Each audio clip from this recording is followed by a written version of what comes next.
to season 4 of Don't Sweat the Small Stuff. This season is from chapter 31 to chapter 40. Chapter 31 says, become aware of your moods and don't allow yourself to be fooled by the low ones. Become aware of your moods and don't allow yourself to be fooled by the low ones. Your own moods can be extremely deceptive. They can, and probably do, trick you into believing your life is far worse than it really is. When you are in a good mood, life looks great. You have perspective, common sense, and wisdom. In good moods, things don't feel so hard. Problems seem less formidable and easier to solve. When you are in a good mood, relationships seem to flow and communication is easy. If you are criticized, you take it in stride. On the contrary, when you are in a bad mood, life looks unbearably serious and difficult. You have very little perspective. You take things personally and often misinterpret those around you as you impute malignant motives into their actions. Here is the catch. People don't realize their moods are always on the run. They think instead that their lives have suddenly become worse in the past day or even the last hour.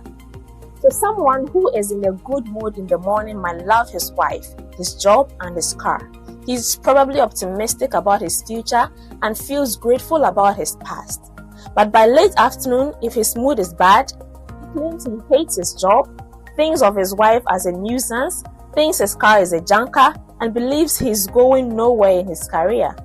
If you ask him about his childhood while he's in a low mood, he'll probably tell you it was extremely difficult.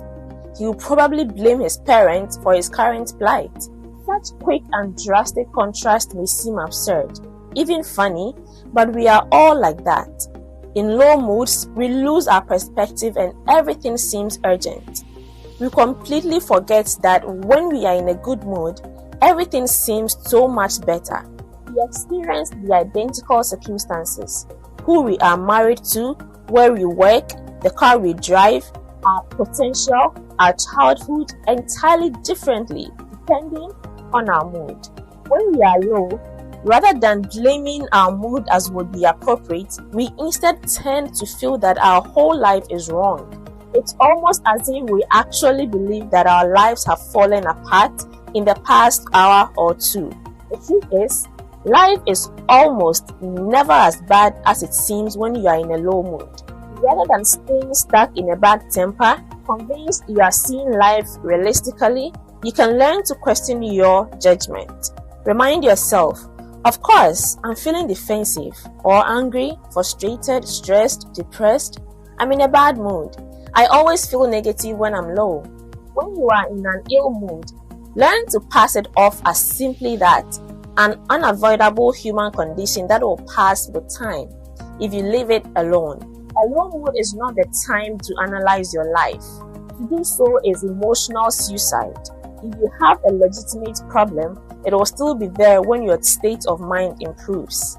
The trick is to be grateful for our good moods and graceful in our low moods, not taking them too seriously. The next time you feel low, for whatever reason, remind yourself, this too shall pass. It will. I see the light inside you, brighter than the skies.